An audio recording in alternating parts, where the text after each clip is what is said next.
Welcome back everyone, Ronan here, and today I'm going to be doing a series of guides with my opinions on classes. Now the division comes out next Tuesday, so this is my last chance to really sit down and put together these guides and my thoughts on these classes. Any other tips that I can think of, we'll be doing it tonight. So we're going to pick Star Force, going to be our Ranger. We're going to start with soldier abilities. These are just a few ideas that I put up together. I've played the game 3 times now.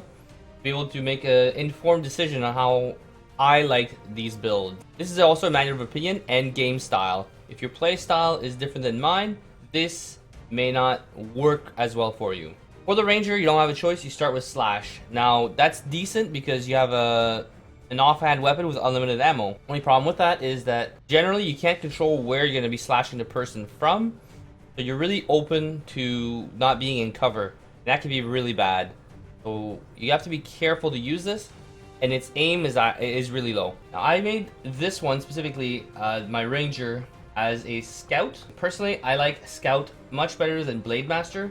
The +2 damage is nice at first because it basically makes your sword kind of carry you through getting your gear. In the beginning is nice. Towards the end, your shotgun will overpower your Slash. With Phantom, one thing you may want to consider instead of a shotgun is a rifle. The reason for that is when you're trying to ambush or attack a target, you will have to do so from range because you can't get through that area where they can see you. You can't get close enough to the enemy unless you wait for the enemy to walk into your area where you're so close that you're still behind cover, you're not spotted.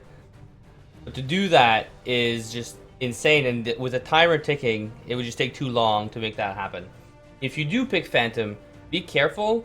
You can't set this unit in Overwatch and then expect him to shoot after you initiate combat with your grenade with another class. Basically, this makes you have to use them as your initiators.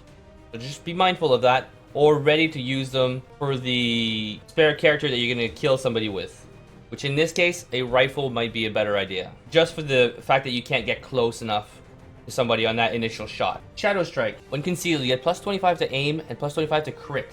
That is actually pretty good, especially if you're using a rifle. If you're using a shotgun, you'll be losing some of those percentages. You may still be able to get 100% depending on how far you are with that shotgun. So you may get some impressive hits from a distance with a shotgun. They'll be usable. This is going to make it so that when you initiate combat with this class, or when you finally decide to initiate, because you won't come out of stealth or concealment when combat starts, this will allow you to make sure if a target stays up, you probably kill it with this class, depending on how far you are away from that target. Shadow Step, it's nice being able to move through Overwatch, but odds are, if you're moving through Overwatch, you still have to go for that target. This will just help you remove Overwatch for the rest of your group. It's not like before where by moving you will remove Overwatch, because now they'll ignore it. You'll just run through it. It can be really helpful if there's multiple Overwatch targets. Or with a shotgun, you can actually just move through the Overwatch and kill that person. That can be useful, but I found that it's easier to just remove Overwatch with either a flashbang, a grenade, somebody else hitting it. If you have a sniper or someone else that has the ability to hit that target, then the Overwatch is cancelled anyway. Conceal. I really like the skill, especially if you're playing a Scout class. The reason behind that is, say you initiate combat, and then you finish that pull, you finish the first pull, you can go and reconceal this unit, and then keep moving farther and faster. That way you save those precious turns. When you only have 8 turns to reach a certain destination, this can be huge. It allows you to make a second pull much easier and much better.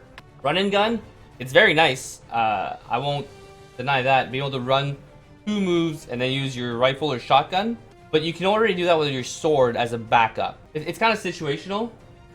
So if you know that you won't pull another group, might as well just use your sword. Now it won't be a 100% chance to hit. The shotgun would be to potentially do more damage with a shotgun, but this also gives you a 3-turn cooldown. So for those few times you'd be using that, whereas Conceal will actually help your entire group a lot more by knowing where the enemy is and be able to make a better plan. Now, you could argue you could use a battle scanner to counteract that. Sure, that's fine.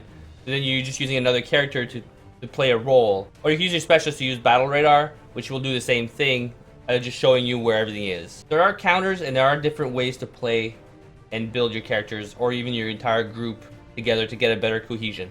The problem with Bladestorm, it's kind of the answer to, what was it, Close Quarters Specialist in Enemy Within. That skill was amazing. Anybody around you got through your 4 pile range, you would just shoot them. Well, this, they have to be in melee range. They have to be right next to you. It's only handy to lock in enemies that, you know, you go for the slash, either you missed or they have to move around because they're flanked right now to counter flank you type thing. I mean, it has its application. It can hit a Crystallid before it hits you, I'm pretty sure. Or Muton trying to come in for that hit. Sure, there's some benefit to it, but the sword can still miss, and it's not as useful. I guess they're both situational. It's just it's not as good as Close Combat Specialist was. So I did use it. Situationally, this was actually really good. When you see that flare coming down, there's gonna be an extra set of enemies coming. It's good. You park your character right there. Hopefully you get your free 3 shots on it. It can do a lot of damage. Personally, I think that Implacable can be more situationally useful for your group because you could almost do the same amount of damage with 1 grenade. You score 1 or more kill on your turn and you're granted an extra move. So this is really handy if you want to get in, kill somebody with your shotgun or your rifle, get a good flank, and then move back after it. That is what this skill is for. To me, that is more handy than Bladestorm for that, because then you can go in for those long flanks. This is almost like in the Long War, where you could go in, shoot somebody that's flanked, and come back. The only difference here is that you have to kill it. If you go in for a kill, you know, you get a nice flank, you manage to kill something, and then you can move back to safety. So you don't have to worry about finding a really good cover spot, because after your turn, you would be stuck there. So you could move in the open, get a good shot off, and then you get to move back after. This is what this skill is for, and I find it really handy. Deep cover. If you don't attack this turn, you hunker down. Is that really... The only thing I can see this is you got into trouble, you moved too far, and now you're like, well, I'm kind of screwed. So you could just park yourself behind low cover if you can't find a high cover, or you just, you know, dash all the way back. So you make 2 moves. At that point, you're really far from the enemy. You may not even be the lead character, in my opinion, at that point. So you basically use that to just not even make a target for yourself, but because if you're hunkered down, they'll try to pick another unit to shoot at. So unless you're the only one they see, they're not going to shoot at you. So it's going to save that character, but could risk the rest of your group. So I have not really been using it all that much, especially since generally when I move, I plan on doing an attack. I don't want to lose the chance of killing an enemy or wounding or even helping out the party with a grenade or a beacon. I don't see the benefit of deep cover all that much, which is why I started switching over for Untouchable. Now, Untouchable is what I was trying I was confusing Implacable and Untouchable. If you score a kill during your turn, the next attack against you will miss.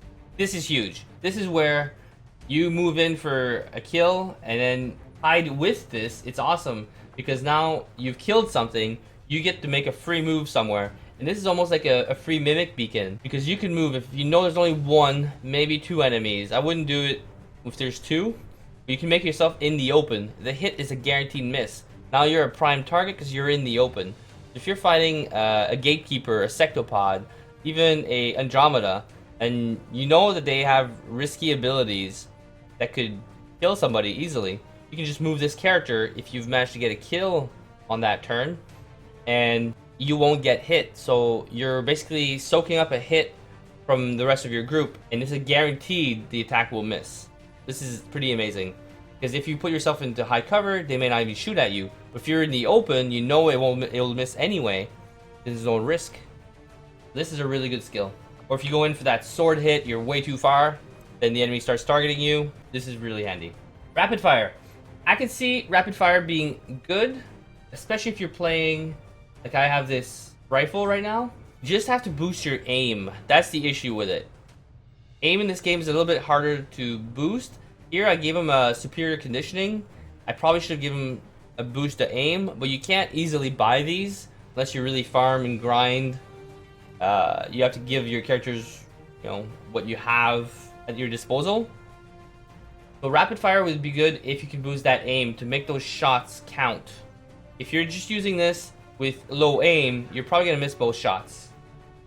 But you're doing twice the damage, and it's what, a cooldown of no cooldown.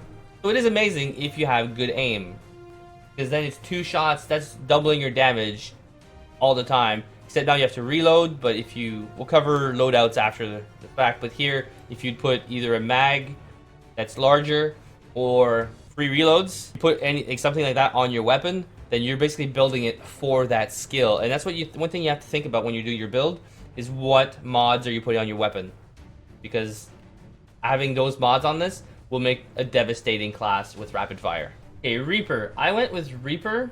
At first, I didn't realize it was only for melee kills, so it has to be sword kills. If you're gonna go for Reaper, you may as well go for Blademaster.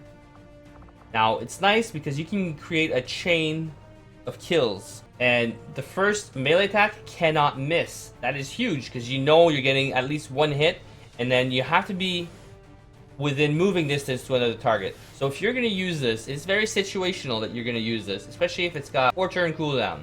Put extra movement speed.